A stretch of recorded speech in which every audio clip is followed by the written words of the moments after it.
Should I learn classical music or jump straight into pop songs? One gives you structure, the other one gives you more freedom and creativity, but which one actually makes you a better pianist? Today I'm diving into what classical piano and what pop piano really teaches you, and which one will help you grow faster as a pianist, depending on your goals. Let's start with classical. This is the path that most traditional teachers take. You learn how to read sheet music, follow dynamics, develop finger technique, and play pieces that have stood the test of time, such as Furley's, Rondo alla Turca, Clair de Lune. It also trains your discipline. You're spending maybe weeks, perhaps even months, just polishing one or two pieces. You're learning to control the timing and the touch and control to a very precise manner. A typical classical piano student's routine might incorporate something like the Hanon exercises,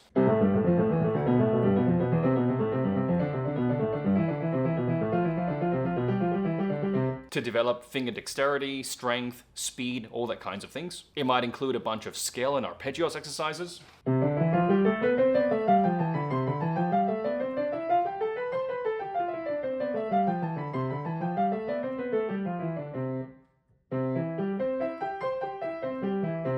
And it of course includes learning and polishing classical works, such as maybe this one.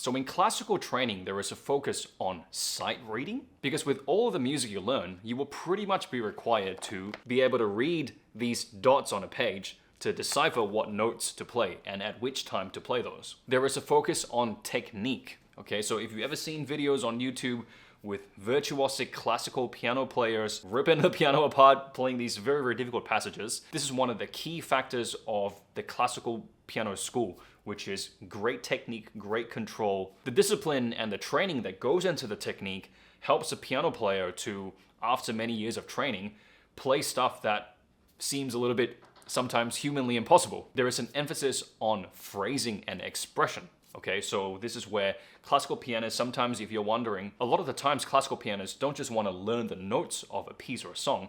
On top of learning the notes and learning the rhythm, we want to play it in a way that is phrased and expressed. And that part of the polishing can take sometimes many, many weeks, even after already having learned all the notes. And lastly, an emphasis on musical discipline. If you could imagine a stereotypical classical piano student on the piano, 60 minutes to 90 minutes a day, the classical piano student works hard to do all this very difficult training at the start, but it is in hopes of being able to be better equipped to play something pretty difficult down the line. Sometimes classical training can feel like a long road. Progress is slow, and for some of us, it may not be very fun. And then there's pop music. So let's now move to pop piano or contemporary piano. You'll learn a few chords. Okay, for example, let's say C major, G major, A minor, F major, the four classic chords in the key of C major, and boom, you're already playing hundreds of songs. So let me demonstrate. Let's say in my left hand, if you can watch this one, a C major, a G major, A minor, and an F major. I can play already several songs with this one, just even with this left hand and a right hand melody.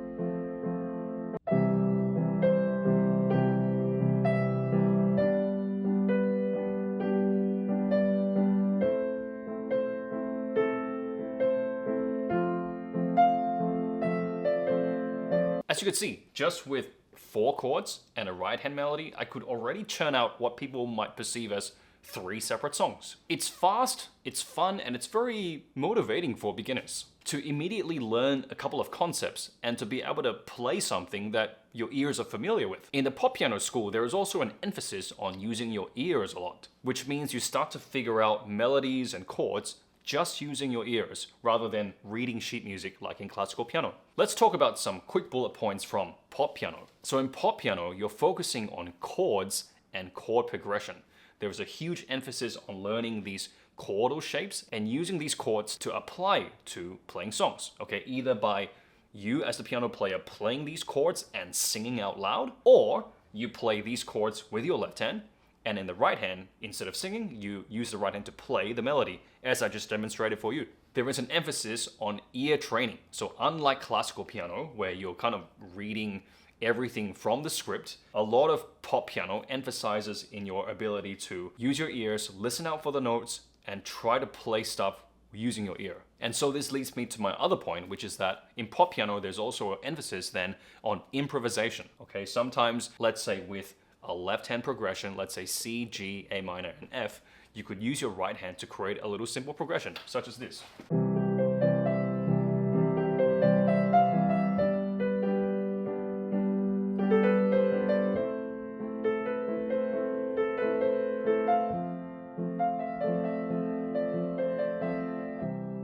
Something like that, where you use a chord progression and you use your right hand to then create something kind of on the spot that is improvised. But here's the catch with pop piano. A lot of pop piano players tend to skip something called technique. For me as a teacher who's seen many students go through different paths, I would say someone that does only pop piano, they tend to have a certain weakness that I see, and the weakness is technique. They plateau early, or they kind of get stuck at a certain level because they learned or perhaps got used to some wrong ways of playing certain things. For example, with the C chord, C, E, G, sometimes I would see certain clients or students that play C, E, G with something like 2, 4, 5. Right, so now this is something that in the classical school, it would basically never ever happen. Let's say with C, E, G, most of the time you're using 1, 3, 5, okay? Sometimes you could perhaps use 2, 3, 5. Let's say if your thumb is needed to play something downstairs. But let's say when I see someone that does 2, 4, 5 with C, E, G, I can kind of tell you were never trained in classical technique, which may or may not limit you to play harder pieces in the future. But perhaps this student doesn't want to play complex and harder technical pieces. So it really depends on your goals. So which one actually teaches you more, pop or classical? Let's do a bit of a comparison table here. Let's talk about reading music. So we discussed earlier in the video, in the classical school, you're doing a lot of sight reading. You're going to be very, very good at reading these dots and lines on the page if you follow the classical school. So I give it 3 ticks. And for pop, I gave it a cross. Because there's not much emphasis on that. There's a lot more emphasis on ear training and playing by chords, playing by feeling, rather than following a very strict script. Next up, we have technique. I gave classical 3 ticks, and I have given pop 1 tick. Technique is a big part of the classical school. There are numerous videos of these amazing virtuosic classical pianists, just ripping away at the keys. This is the result of many, many years of very rigid and strict training that results in a very, impressive product of playing and coordination. So 3 points to classical and 1 point to pop. Up next, we have chords. So I gave classical 2 ticks and I gave pop 3 ticks. So this is where pop wins, because I find that the students that go into the pop realm, they tend to be very, very good at their chords. They have memorized all the majors, all the minors, they know all the inversions, because they're kind of required to do so to play many pop songs that they love. With classical piano, because a lot of how you play notes is through sight reading, you don't get that immediate training to recognize and play these chords, because most of the time you're just recognizing the dots and the lines. In classical piano, you kind of need to go through also music theory, which is to pursue music theory classes on the side to actually learn a little bit more about chords. But because chords is kind of built into pop piano study, I gave 3 points to pop piano. Next category, playing by ear. Classical piano, 1 tick, and pop piano, 3 ticks. If you're someone that doesn't really like reading sheet music, you want to be able to sit down and sort of like do trial and error and play by ear without any reading, you probably want to go into pop piano. This relates to something I was saying before. A lot of how a classical student learns notes is through reading sheet music, which means it doesn't allow much room for creativity and using your ears and kind of figuring things out. As what I see pop piano students tend to do really well, which is to use their ears, listen to something, and kind of like by trial and error can get a pretty good picture of what the melody is roughly quickly. Next category, improvisation. All right, improvisation. I gave classical piano no ticks, and I gave pop piano 3 ticks. Okay, so improvisation is something that is, I would say, a weakness of the classical piano player, because most of the time we're reading sheet music, most of the time we're sort of like playing everything to the script. So you would find that a lot of classical piano students tend to want to either avoid or don't know how to do it at all. Whereas for the pop piano player, okay, because a lot of the time let's say you're playing by ear, you're trying out things, it allows a lot of room for creativity. So improvisation is actually part of the culture and the vibe of pop piano. And lastly, for repertoire. Repertoire, I gave classical piano 3 ticks and pop piano 2 ticks. Okay, so this is my own kind of personal story.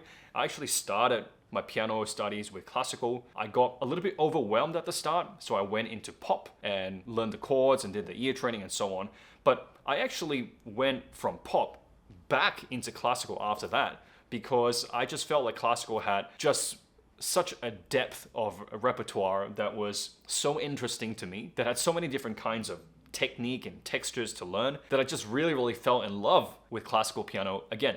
So I feel if you want to pursue a piano journey where you're playing a lot of very interesting piano pieces, particularly solo piano pieces, I will give more points to classical piano over pop piano. So which piano school should you go with? Well, it kind of depends on what kind of pianist you want to become. If you want to develop strong technique and play a wide range of repertoire, I recommend you to go with classical. If you want to, let's say, play songs at parties and jam with friends, I recommend you to prioritize playing pop piano.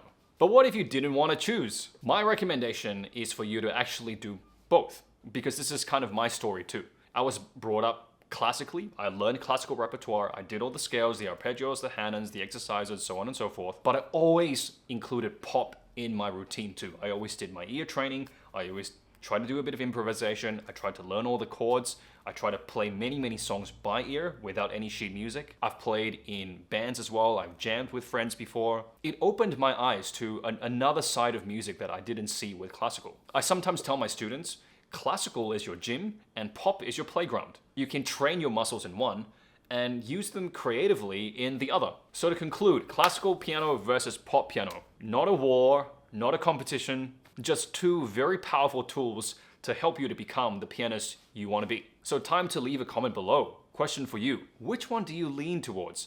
Do you lean towards classical piano? Do you lean towards pop piano? Or do you mix them both? Please let me know in the comments. If you enjoyed this breakdown, please feel free to subscribe to this channel for more piano tutorials. Please ask your piano questions below, and I'll catch you in the next video.